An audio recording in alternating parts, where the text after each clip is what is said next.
Hi, I'm Varun. I'm part of WRI India's climate program, and I'll take the next 10 or 15 minutes or so to just give you a very brief overview of the basic concepts of greenhouse gas accounting and management. Thanks. Next slide, please. Okay, so what is greenhouse gas accounting? Right? Now, greenhouse gas accounting is known by different terms. It's also often called carbon footprinting or GHG inventorization. And all these terms basically refer to the process of quantifying emissions of greenhouse gases due to business activity. Okay? And this quantification of emissions is possible in two ways.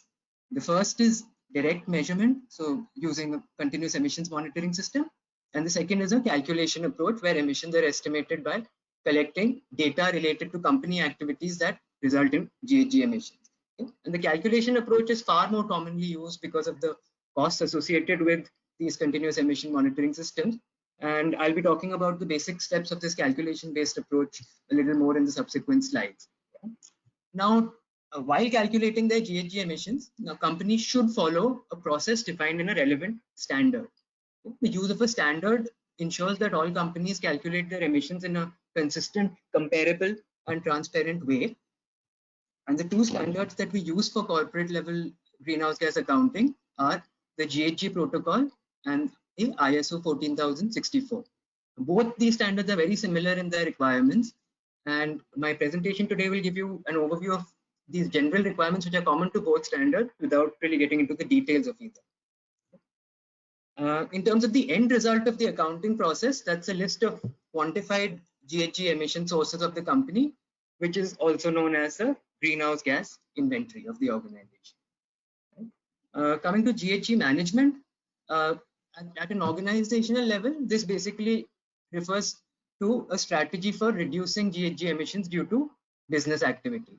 So as we've been talking about since the start of this session, mitigating climate change requires a reduction in GHG emissions. Therefore, in order to be meaningful, GHG accounting must be complemented by effective GHG management. Right? And the basic elements of GHG management are monitoring and reporting emissions over time, identifying reduction opportunities across the emission sources, GHG emission sources of the organization, as well as planning and setting emission reduction targets. So I will talk about these points in a little more detail towards the end of my presentation. Next slide, please.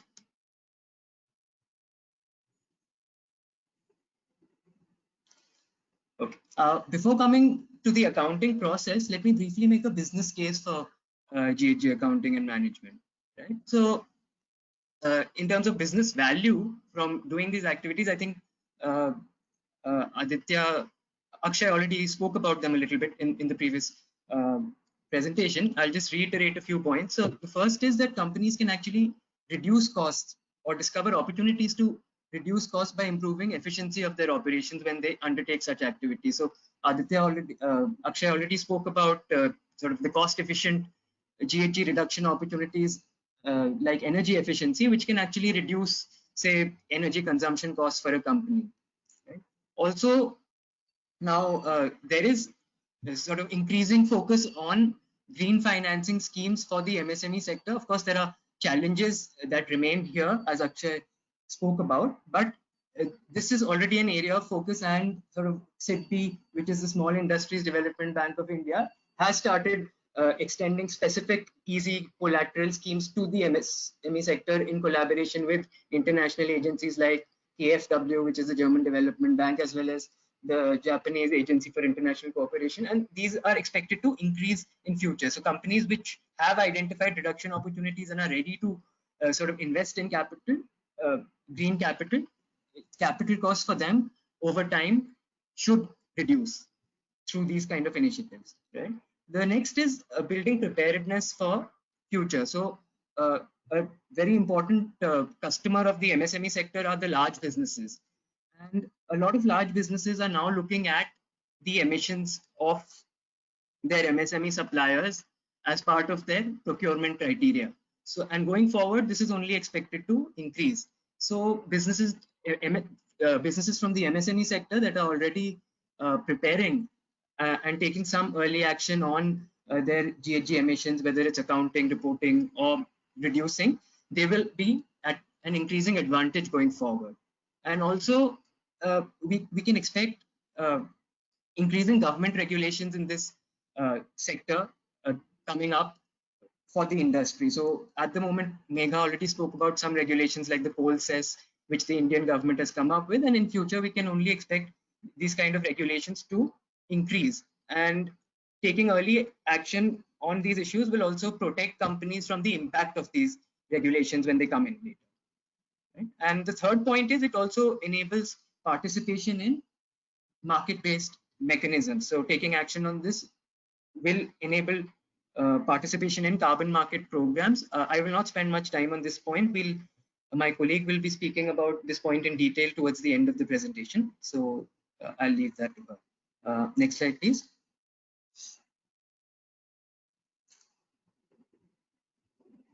Okay, so coming to GHG accounting now. So this slide gives you an overview of the process. On top, you see the list of greenhouse gases, which is what we are interested in accounting. So these are carbon dioxide, which I think everyone is familiar with. Typical emission sources of CO2 are combustion of any fossil fuel. It's also emitted in certain industrial processes like metallurgical reduction, production of cement, glass, ceramics. The next two gases, methane and nitrous oxide, these are primarily emitted in the agriculture and waste sector. However, a small amount of both these gases is also emitted along with CO2 whenever any fuel is burned. Then we have nitrogen trifluoride. This is emitted primarily in the manufacture of electronic equipment. The next one is sulfur hexafluoride, which is emitted primarily from the manufacture and use of high voltage electrical equipment, as well as in the manufacture of metals like magnesium. And finally, the next two gases are our fluorinated gases, the hydrofluorocarbons and the perfluorocarbons.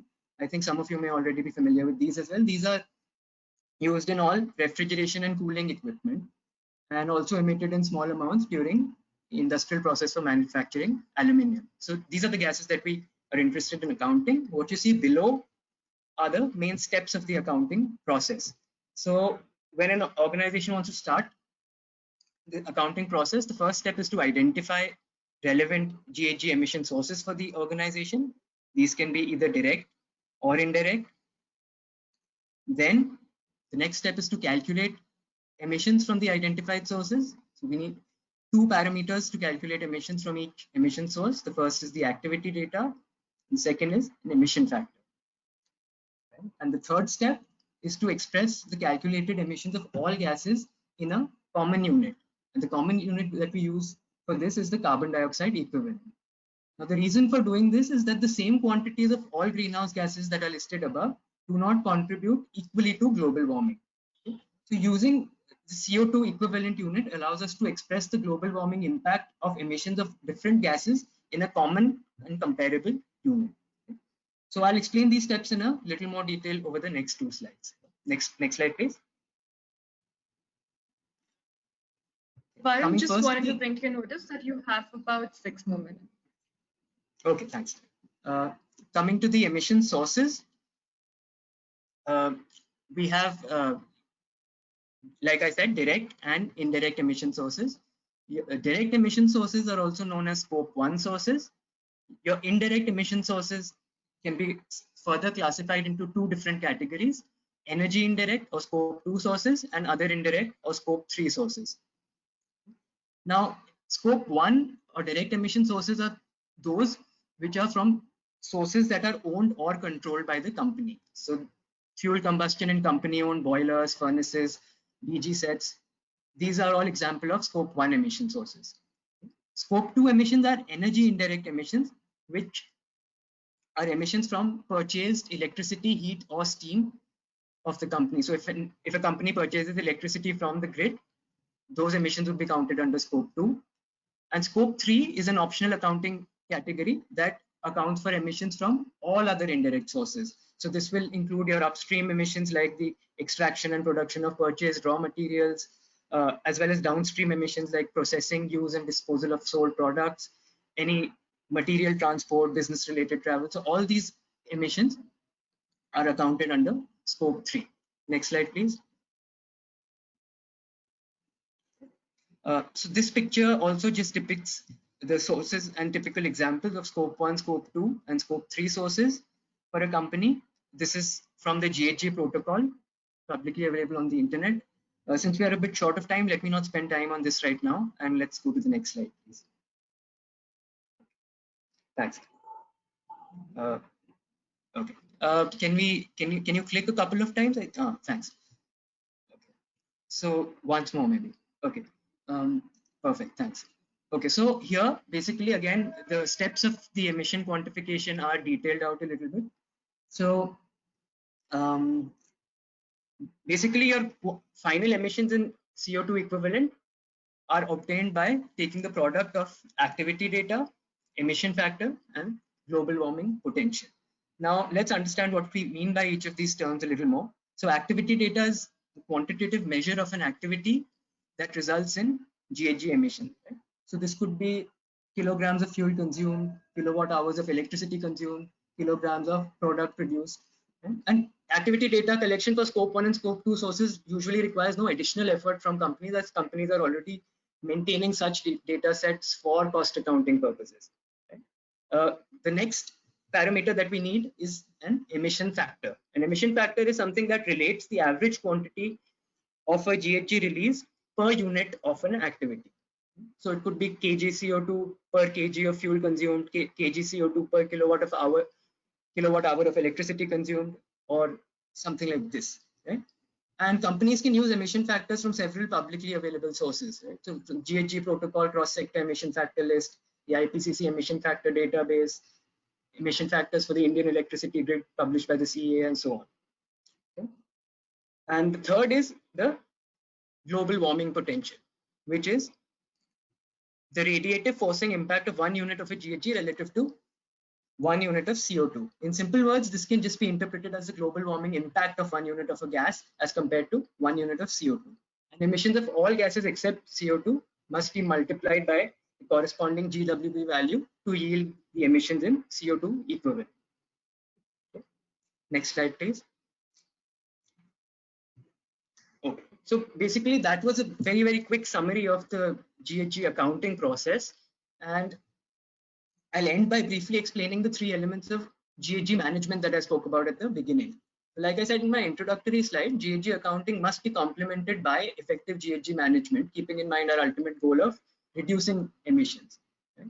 Now, after a company has prepared its first GHG inventory, it should plan to calculate and report its GHG inventory on a periodic basis. And most companies do this on an annual basis. Companies are also required to calculate and report changes in emissions relative to emissions in a chosen reference year, which is known as the base year. And this provides a benchmark against which emission trends over time can be compared. And companies can often choose their first inventory year as the base year. The next element is identification of opportunities for reduction across the company's emission sources. In doing this, the company should assess all its emission sources with respect to the level and trend. So level refers to the size of an emission source relative to the total emissions of the company, while trend refers to the change in contribution of a particular source to the total over time. Okay. Next, organizational influence.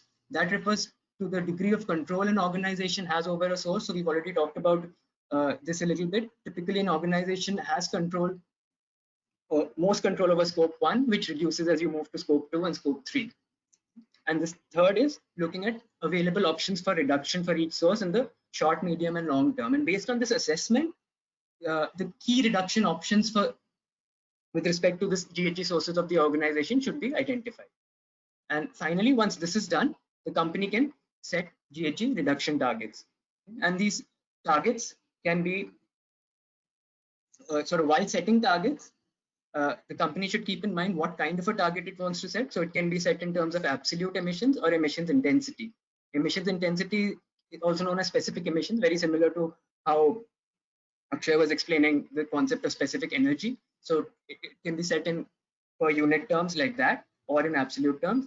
Also the emissions coverage, what should be the emissions that are covered in the target? Typically companies always cover the scope 1 emissions since these are direct emissions. Scope 2 is also often covered since companies have some control over it through energy efficiency, renewable energy procurement, and so on. And in some bigger companies are also now starting to cover scope 3 emissions in their target. And the third point here is the target should be specific in terms of when it will be achieved. So the time frame of achievement should also be planned at the target setting stage. Okay. So with that, I'd like to end. Thanks a lot for your attention, and I'll be happy to take any quick questions if there